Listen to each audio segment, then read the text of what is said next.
오늘은 이가봇인가 임마누엘인가 라는 제목을 가지고 성도님들과 함께 은혜를 나누고자 합니다. 이번 주는 참으로 안타깝다라는 생각이 들었던 한 주간이었던 것 같습니다. 왜 제가 이 안타깝다라는 생각이 들었냐면 성도님들도 깜짝 놀랄 만한 사건이 있었죠. 한밤중에 속보가 뜨길래 그 내용이 무엇인가 확인하니까 계엄령이 발동이 된 상황이었습니다. 계엄령을 발동한 연유에 대해서 이제 그 대변인이 나와서 하는 말을 제가 보았는데 야당이 대통령의 손과 발을 다 묶어버렸다는 거예요. 아무것도 하지 못하게 모든 제도적으로 다 막아버렸으니 할 수 있는 것은 계엄군을 출동시키는 것밖에 없었다. 국회에서 모든 걸 막아서니 최후의 수단으로 계엄령을 발동했다라는 이야기를 하더군요. 그런데 그것이 타당해 보여도 국민들이 납득하기 참 어려웠고 우리나라뿐만이 아니라 전 세계에서 바라보는 시선이 참 부끄러운 상황이 연출이 된 것 같습니다. 이게 무슨 상황인가 놀라웠고 당혹스럽기도 했었죠. 제가 보통 설교를 하면서 정치적인 이야기를 하는 걸 굉장히 꺼려합니다. 꺼려하지만 이번 한 주간의 상황을 보면서 우리의 성도의 본분을 다시 한번 좀 자각을 해야 되겠다.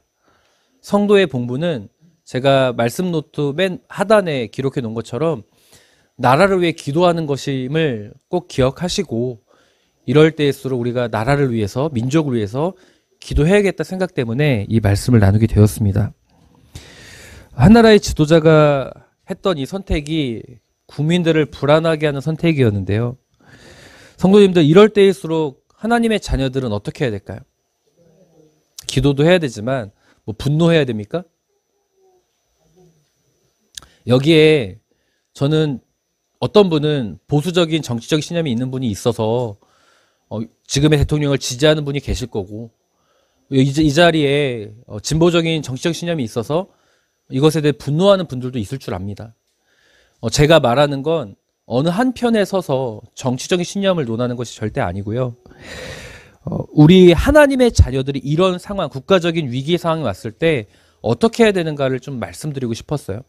분노하고 지적하는 것, 각자의 정치적 신념에 따라 할 수 있고 안 할 수도 있지만 하나님의 자녀들은 성도님들 믿음이 정치적 신념과 연결시키지 마십시오. 믿음이 곧 정치적 신념으로 연결시켜서 고백하는 경우가 있는데 그렇지 않습니다. 내가 정치적 신념을 가진 것이 믿음과고 일치시키는 건 어리석은 행동이에요. 저는 성도님들의 정치적 신념을 존중합니다. 그리고 개인의 선택이죠. 그렇지만 믿음의 자녀들은 어떻게 해야 되는가 이런 상황 속에서 성도님들이 고백한 것처럼 우리는 분노하고 지적하기보다는 함께 나라를 위해서 기도하고 간절히 간구해야 한다는 것을 꼭 기억하셨으면 좋겠습니다. 저는 이 여론이 들끓고 있는 상황에서 한편으로 저도 굉장히 이게 뭐지? 라는 정말 당혹스러움이 있었는데 저는 한편으로 회개했어요. 회개하는 마음이 들었습니다. 왜냐하면 우리는 우리의 삶과 교회를 위해서는 간절히 기도하는데 정말 나라를 위해서 기도하지 못했구나라는 것을 다시 자각했기 때문입니다. 그러하기 때문에 이 안타까운 상황에서 우리 어부들교회 성도님들은 정말 나라를 위해서 기도할 수 있는 하나님의 일꾼이 되셨으면 좋겠습니다. 보수든 진보든 지도자들이 정말 나라를 위해서 백세영 원사님께서 대표기도 해주셨던 것처럼 국민들을 생각하는 정치를 할 수 있도록 나라를 위해서 정말 함께 한마음으로 할 수 있는 정치를 할 수 있도록 자신들의 이권을 위해서가 일을 하는 게 아니라 정말 국민들을 생각하는 나라를 만들어갈 수 있도록 우리가 함께 올바른 신념과 가치관으로 다스릴 수 있도록 기도해야 한다고 생각합니다.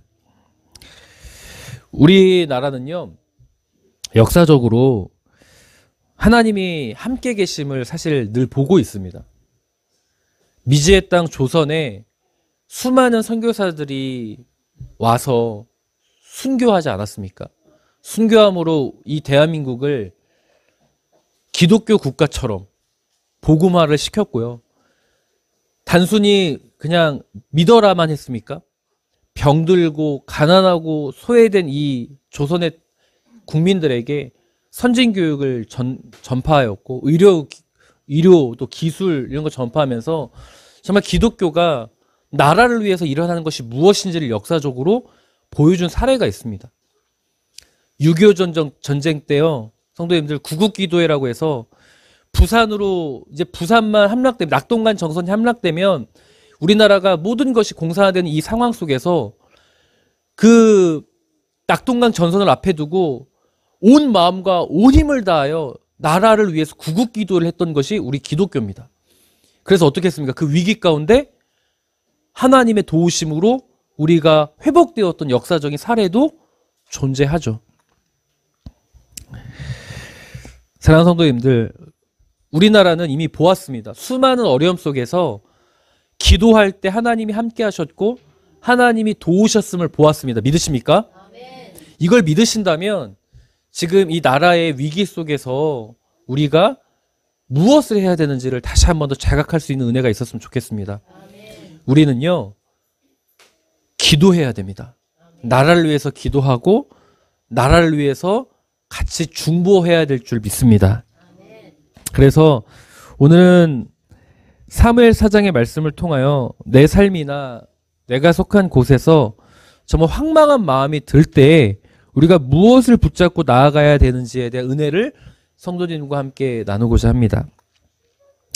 오늘 우리가 읽은 사무엘상 4장은요, 이스라엘과 블레셋이 전쟁을 할 때에 이스라엘이 블레셋의 전쟁에서 패하면서 하나님의 법궤가 빼앗김과 동시에 엘리 제사장 가정의 비극적인 사건을 소개하고 있는 말씀입니다.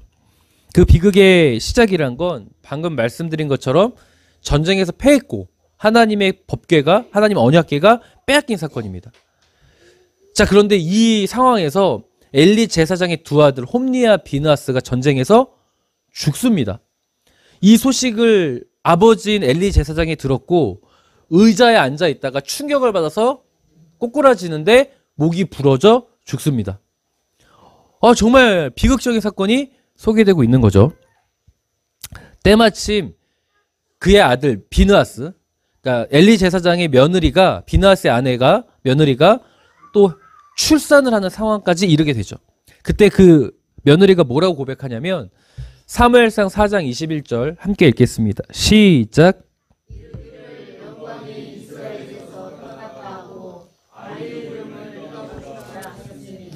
하나님의 궤가 빼앗겼고 그의 시아버지와 남편이 죽었기 때문이며.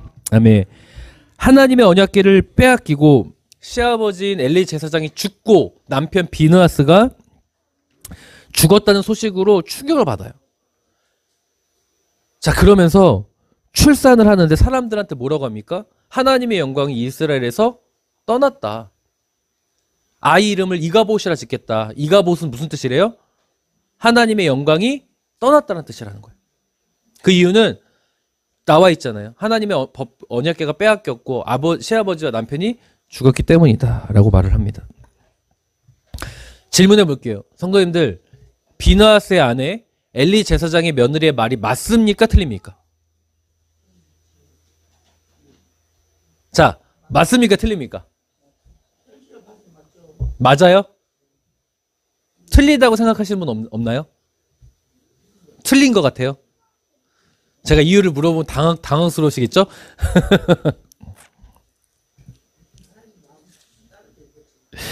그 당시 이스라엘 백성들은요, 하나님의 언약궤는 곧 누구와 일치시켰냐면 하나님으로 생각했어요. 자, 그러면 하나님의 언약궤를, 법궤를 가지고 나갔다는 건 지금 이 전쟁에, 블레셋과의 전쟁에 누가 함께 하고 계시는 거예요? 하나님이 함께 하시는 거예요. 근데 그 전쟁에서 졌어요. 그럼 하나님이 함께 하지 않은 거죠.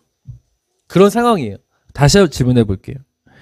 그러면 비느하스의 아내, 엘리 제사장 아내의 말이 맞습니까? 틀립니까?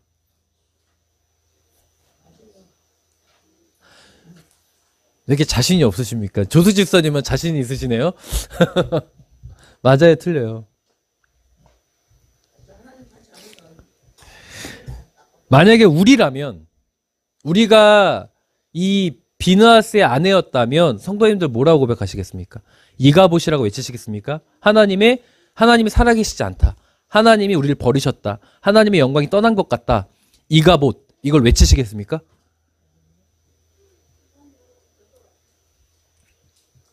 아니라고 자신 있게 외치셨지만 정말 내가 상상도 못할 충격을 받은 이 비느하스의 아내예요. 이 심한 충격을 받은 이 상황이라면 이가봇을 외칠 확률이 굉장히 큽니다. 하나님이 날 버리셨다. 하나님이 우리 가정을 버리셨고 나의 삶을 외면하셨다라고 생각할 가능성이 매우 크다는 거죠. 그런데 우리가 성경을 더 읽어가다 보면 깨닫는 것이 있습니다. 무엇을 깨닫냐면요. 하나님의 영광이 떠난 것 같아 보이나 하나님의 영광이 절대로 떠나지 않았다는 거예요. 그래서 제가 아까 백권사님이 떠나지 않았다고 했을 때 놀랬죠. 이유를 물어볼까 하다가 참았습니다. 하나님의 영광이 떠난 것 같아 보이지만 그 순간에 깨닫지 못해요. 우리는. 그런데 우리가 이 성경을 더 읽어가다 보면 하나님은 절대로 이스라엘을 버리지 아니하셨다는 거죠. 왜냐하면 엘리 제사장이 죽었지만 하나님이 그때 누구를 준비시키셨죠? 이스라엘의 선지자 사무엘을 준비시키셨습니다. 사무엘을 준비시켰고 동시에 하나님의 빼앗겼던 언약궤가 이스라엘의 노력으로 돌아옵니까? 아니면 하나님 스스로 돌아옵니까? 자, 말씀 보죠. 사무엘상 5장 11절 중반절입니다. 함께 읽겠습니다. 시작.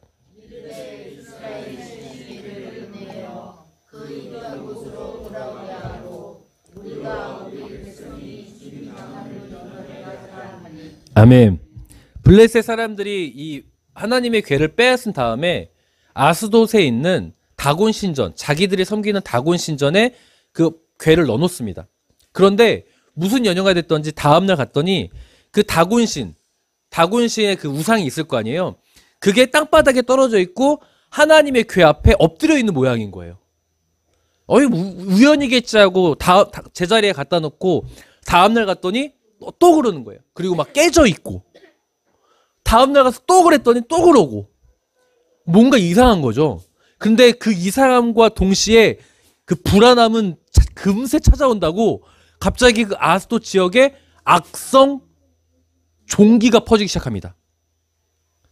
악성 종기가 퍼지니까 사람들이 죽어나가기 시작을 하는 거예요. 이제 불안한 거죠. 이게 하나님의 궤를 우리가 가져왔기 때문이다 생각해서 아스돗에서 블레셋의 다른 동네인 에그론으로 보냅니다. 그래서 에그론 사람들이 이렇게 고백하는 거예요. 아니 왜 우리한테 이걸 보내가지고 우리까지 죽게 하려고 하냐. 빨리 원래 있던 곳으로 돌려보내자. 그래서 실제로 사무엘상 6장을 가면 이제 하나님의 궤가 이스라엘로 돌아오는 사건이 나타나죠.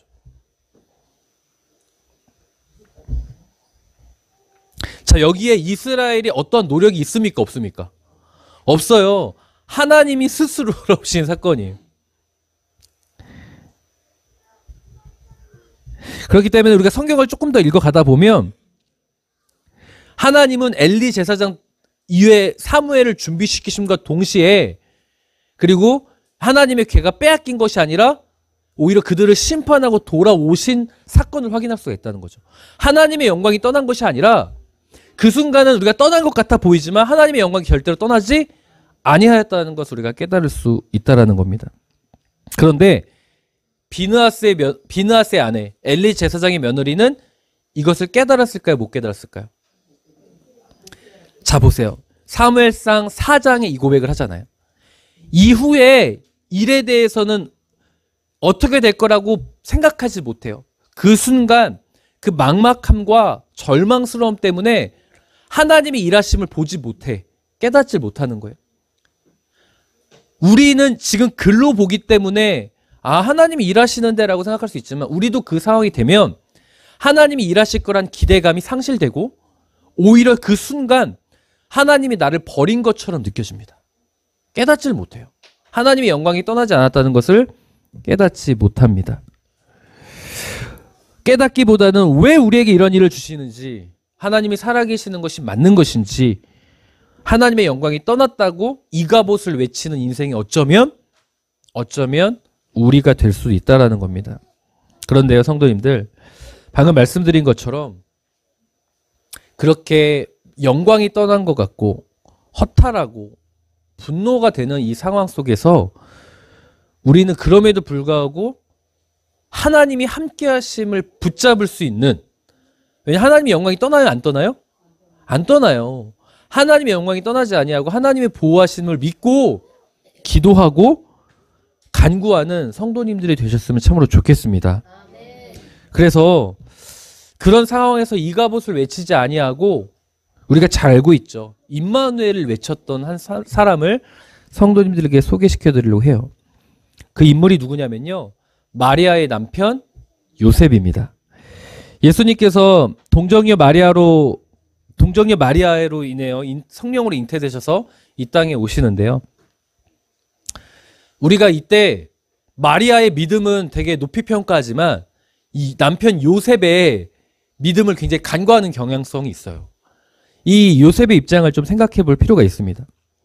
이 누가복음 1장을 보면 그 당시의 상황이 조금 자세히 나와 있는데요, 마리아가요 수태고지를 받잖아요. 천사에게 수태고지를 받을 때 그것을 가지고 이제 엘리사벳을 찾아갑니다. 사가랴 제사장의 부인 엘리사벳을 찾아가서 그것에 대해서 허심탄회하게 이야기하고, 비슷한 상황이었으니까 그런 조언을 구하고 그런 시간을 보내요. 그 시기가 무려 몇 개월이 되냐면 누가복음을 보면 석 달이라는 시간이 됩니다. 자, 이제 요셉의 입장이 되어 보시죠. 지금 마리아와 요셉은 무슨 사이예요? 결혼한 사이예요? 결혼할 사이예요. 약혼한 사이예요. 그런데 3개월 동안 아내가 잠적했네? 그쵸? 그때 당시 핸드폰이 있어요? 뭐가 있어요? 없잖아요. 잠적을 했네? 잠적을 하고 딱 등장을 했는데 세상에, 마태복음 1장 18절입니다. 함께 읽겠습니다. 시작. 마리아가 요셉과 약혼하고 동거하기 전에 성령으로 잉태된 것이 나타났더니, 누가복음에는 이 표현이 자세히 등장하지 않아요. 생략되어 있어요. 그 또 자세한 게 마태복음에도 등장을 하는 거죠. 같이 읽어보니까 마리아가 3개월 만에 나타났는데 배가 좀 이상해. 배가 볼록 나와 있네. 처음에는 똥뺀가 하겠죠. 살이 쪘나? 근데 점점 배가 불러요. 성도님들, 요셉의 입장에는 무슨 생각이 들었을까요? 나랑 동침도 하지 않았어요. 나랑 동침하지도 않았고, 그런데 아내는 갑자기 배가 불러. 그러니까 아내가 하는 말이, 요셉 씨, 사실 제가 천사에게 수태고지를 받았는데 제가 지금 배가 이렇게 나온 것은 성령으로 잉태된 것입니다 라고 했어요. 와, 그럼 요셉이, 야, 역시 하나님 살아계시는군요, 하나님께서 우리의 가정에 이렇게 역사를 하시는군요 라고 했을까요? 자, 남자 성도님들이라면 무슨 생각을 하시겠습니까? 당장 헤어져! 이 여자가 단단히 돌았구만, 어디 이런 짓을 하고 다녀 라고 생각하지 않겠습니까? 아닌가요?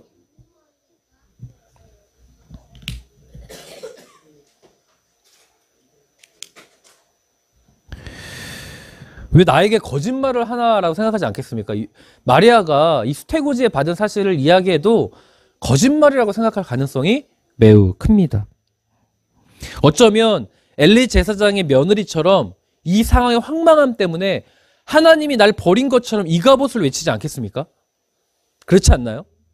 자, 그런데 그때 요셉에게 천사가 나타납니다. 천사가 나타나서 내 아내 마리아 데려오기를 무서워하지 말라, 두려워하지 말라고 해요. 지금 임신한 것은 성령으로 잉태된 것이라고 가르쳐 줍니다. 그리고는 마태복음 1장 23절 24절 이렇게 이야기하죠. 천사가 함께 읽겠습니다. 시작.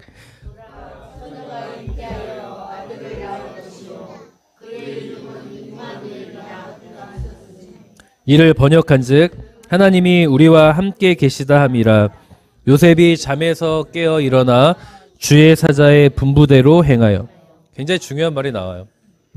요셉이 천사에게 이야기를 듣는데 성령으로 잉태된 것이고 처녀가 아들을 낳을 것인데 그의 이름을 임마누엘이를 하래요. 임마누엘을 붙잡으라는 거죠. 임마누엘의 뜻이 뭐예요? 하나님이 우리와 함께 계시다. 그러니까 요셉이 잠에서 깨어서 그 꿈속에서 만난 거예요. 천사를. 일어나서 주의 사자가 말씀하신 대로 행하였다라고 나와 있어요. 마리아를 그제서야 데려옵니다. 요셉도요, 그 당시엔 깨닫지 못했어요. 처음부터 받아들인 게 아니에요. 흔들렸고 거짓말이라 생각했고 배신감을 가졌고 이가봇을 외쳤습니다. 그런데 요셉이 이가봇을 외칠 수 있는 상황에서 하나님이 함께 계시다는 것을 자각하는 순간, 임마누엘을 자각하는 순간 이가봇을 외쳤습니까? 임마누엘을 외쳤습니까? 임마누엘을 붙잡고 임마누엘을 외친 거예요. 요셉의 입장에서 아내가 3개월 동안 보이지 않았는데 배가 나왔어. 분노, 좌절을 경험할 수밖에 없습니다. 자신과 동침하지도 않았어요. 그런데 요셉은 천사가 전한 하나님이 우리와 함께 계시다라는 이 말씀을 붙잡으라고 할 때 그 말씀을 붙잡았습니다. 그 당시는 깨닫지 못했고 그 당시는 충격을 분명히 받았습니다. 그러나 그럼에도 불구하고 이가봇을 붙잡지 아니하고 임마누엘을 붙잡았다라는 거죠. 우리는 그 뒤의 내용을 알고 있어요. 천사의 말대로 마리아에게서 태어나신 존재는 누구였어요? 예수 그리스도 메시아셨죠. 이번 주 국가적으로 혼란스럽고 가슴이 철렁한 사건을 경험하면서 많은 이들은 우리나라의 위기다, 우리나라에 대한 우려를 표하고 있죠. 지금 당장은 그래 보일 수 있습니다. 지금 당장은. 요셉처럼 지금 당장 그래 보일 수 있어요. 엘리 제사장의 며느리처럼 하나님의 영광이 우리나라와 함께했던 그 하나님이 우리나라를 버렸나? 라고 생각이 들 수도 있습니다. 지금은 깨달을 수 없고 희망이 보이지 않는 것 같아 보입니다. 그런데 그때 우리가 요셉처럼 임마누엘을 붙잡고 대한민국을 하나님이 보호해 주시기를 믿고 나라를 위해 기도한다면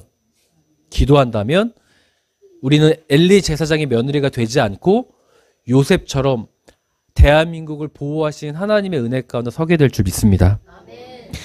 로마가 망해가던 시기에 소위 성직자들이요, 주요 토론 주제가 있었어요. 로마가 망하던 시기에 그 토론 주제라는 게 뭐였냐면 사람이 천사를 업을 수 있을까라는 주제. 나라가 망해가고 있는데 성직자들이 천사가 사람을 업을 수 있을까? 혹은 천사의 몸무게는 몇 킬로일까? 천사가의 몸무게는 어떻게 될까? 이걸 가지고 토론을 했고요. 바늘 끝에 천사는 가볍지 않을까? 바늘 끝에 천사를 올릴 수 있을까? 이런 허무맹랑한 주제를 가지고 토론을 했어요. 나라가 망해가고 있는 시기에.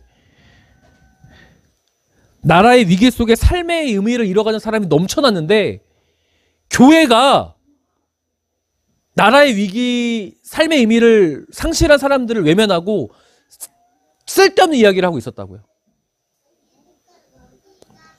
오히려 그때 나라를 위해서 기도하지 못한 걸 회개하고 진리를 외쳐야 될 그리스도인들이 쓸데없는 토론을 가지고 그것이 사명인 양 생각하고 있었다라는 거예요.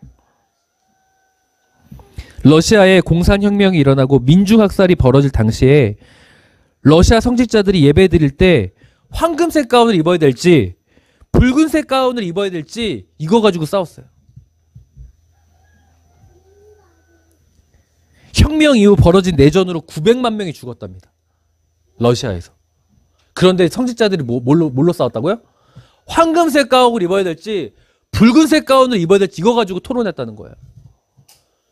교회가 나라의 위기를 외면하고 쓸데없는 토론하는 것은 옳지 못하다고 생각합니다. 그때 그리스도인들이 그런 나라의 위기를 경험했다면 나라를 위해 기도하지 못하는 것을 회개하고 이가봇을 외칠 게 아니라 하나님이 함께 하심을 믿고 우리나라를 위해서 하나님 도와주십시오, 우리나라와 함께 해주십시오라고 기도해야 된다는 것을 꼭 믿으셨으면 좋겠습니다. 그러니 시대와 때가 어떻든지 성도는 나라와 민족을 위한 기도의 사명과 본분을 다해야 될 줄 믿습니다. 오해하지 마십시오. 제가 이 정치적인 입장 성도님들이 다르다는 걸 알기 때문에 이런 설교하기 참 어렵지만 저의 정치적인 입장에서 설교하는 게 절대 아닙니다. 정치적인 신념으로 이 말씀을 곡해해서 듣지 않았으면 좋겠습니다. 역사적으로 우리나라를 사랑하셨던 하나님이시기 때문에 우리가 지금 이 상황에서 이가봇을 생각하고 있다면 오히려 하나님의 보호하심과 하나님의 우리나라를 다스리심을 위해 기도하지 못한 것을 회개해야 될 때라고 생각하는 거예요. 그리고 요셉처럼 하나님이 우리나라와 함께 하심을 믿고 우리나라를 위해서 기도해야 할 때라는 것을 꼭 말씀드리고 싶었습니다. 앞으로요, 이번 주 사건 이후에 어제는 뭐 탄핵안이 부결됐더라고요. 이제 어마어마한 후폭풍이 올 겁니다. 우리나라의 이 정치적인 대립과 극심한 대립과 나라 안팎에 정말 어려운 상황들이 나타날 거라고 생각합니다. 그러면요, 성도님들, 이때 각자의 정치적 신념의 입장에서 어떤 분은 옹호하고 어떤 분은 싸우면서 같이 싸워야 됩니까? 그게 아니라 이 앞으로 위기 속에서 이가봇을 외칠 것이 아니라 우리는 임마누엘의 하나님을 붙잡고 우리나라를 위해서 더 간절히 기도한 우리가 되었으면 참으로 좋겠습니다. 비단 이게 국가의 상황뿐만이 아니에요.